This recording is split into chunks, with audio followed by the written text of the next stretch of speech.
Cinderella is not the average princess that I think everyone knows and is kind of in their brains. She's constantly looking for fulfillment in her life, and when she thinks she's got it, she doesn't. So Cinderella's mother is very, very beautiful and very, very kind and loving, and she died. But she's always making sure that Cinderella is all right, because she's having such a rotten time with the ugly sisters and her new stepmother. So every now and again she manipulates the situation so that Cinderella goes to the ball. So Cinderella's stepmother has rather been lumbered with Cinderella because her deceased husband has left this girl who she has no interest in at all. She loves her two daughters. She's worked very hard in her life and got to this point where she's been left a lot of money. So it's everything for them, really. So she's always kind of wanting to push them forward, so they're going to have the life that up until this point she didn't have. But now she's sort of enjoying the wealth and the freedom as well. And Cinderella's prince is a privileged young man from set in Chelsea here, and he just loves a challenge. Him and his brother really love a challenge, and they never seem to get enough. Like they get one, they complete one challenge and it's straight on to the next, and that has repercussions for them and the world around them. Lucinda is one of Cinderella's stepsisters, and she doesn't really like Cinderella because she's come into the family and is sort of upsetting the way they live.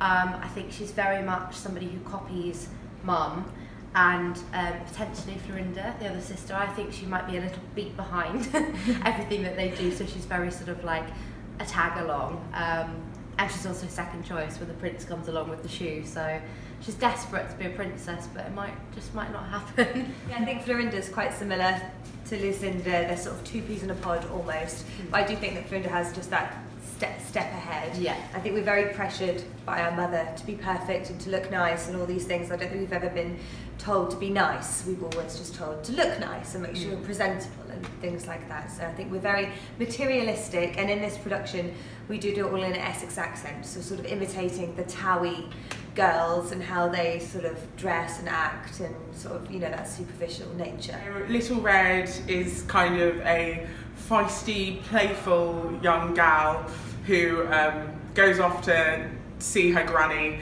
and she's very close with her grandmother, and she kind of finds herself in a situation where she gets seduced by a wolf in the woods on the way, and then ends up being eaten by said wolf, and then released back into the world.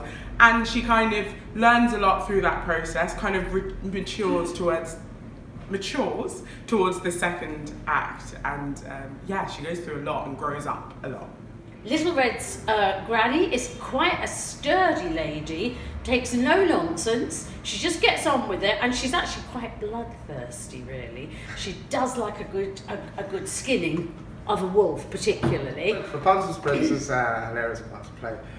He is a sort of made in Chelsea type character, so he's very flamboyant and he's very confident, and you know, most of the time he's in the play he's spent looking for Rapunzel, of course, who he thinks is the most beautiful woman in the world, and yeah, he's constantly on the chase. He's hilarious. He has a great relationship with his brother, and they have this sort of like camaraderie and this back and forth, which is, yeah, it's quite humorous in the play.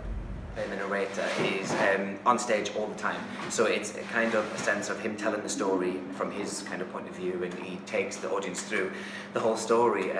I leave the stage for literally 30 seconds in the first act, but apart from that, it's literally, I'm on stage all the time, overlooking the scene and taking everybody through the story.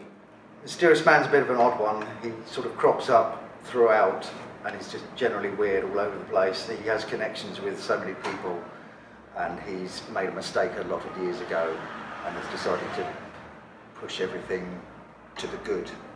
So he just turns up and speaks in riddles and mysteries, and everyone's just sort of goes, who was this guy?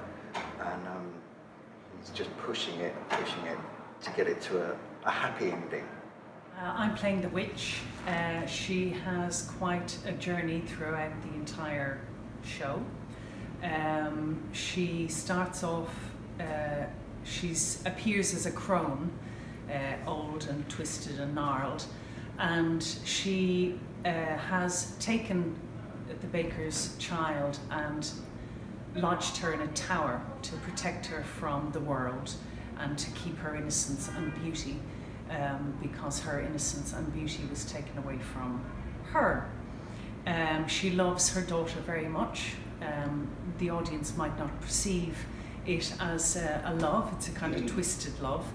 And as the show goes on, she displays her magical powers, not always for the greater good. And then she gets her wish, and her beauty is restored and her youth is restored. But then she finds that she has lost her power. So it's be careful what you wish for. And it's quite a transformation. The wolf, originally, who you'll see first, he's just a bit evil. He's a bit of a paedophile, and he sees Little Red and sees something that he really, really wants. So he makes a plan, he like disorientates her and sets off to have a lovely dinner. The steward looks after the prince. He's been doing it for a very long time, and he's very uptight, but everything has to be just so. And he sort of doesn't make the policy, but he carries out on behalf of the prince and the king. The giant is, he's from way up in the sky, but he's from Russia, way up in the sky. So Jack's a really simple boy. He's he kind of always gets caught up in the wrong thing at the wrong time and finds himself in the wrong situations, and it kind of doesn't really pan out in the way that everything is meant to, if that makes sense, yeah. And I think his mum's a little bit of a, I think she's played differently by lots of different people, but in our version she's a bit neglectful accidentally through not wanting to sort of deal with him and some of his thoughts about life and the world. And Dad's gone missing, we know that, but we don't know how long ago. So I think there's a sense of he represents the partner that isn't there anymore. So she's a bit, doesn't want to look at him really, kind of, he's in a bit of a nightmare. The baker is probably a very down-to-earth guy. He basically works in the bakery all the time with his wife, the baker's wife, and they desperately want to have a child, which I think is something that I think a lot of couples at some point in their relationships can relate to, especially as time goes on and people getting older, and the baker's wife, you know, is desperate to have a child as she's more maturing in her age. She is a woman that knows what she wants. I think she's quite a determined woman. She's married a baker, so she's done well for herself, and they desperately want to have a baby, but it's just not happening for them until the witch from next door comes and tells them the reason they're not having a baby is because she has made the baker barren. And in order to have a baby, we need to go into the woods to collect 4 objects, bring them to her, and then she'll lift the curse and we'll get what we want.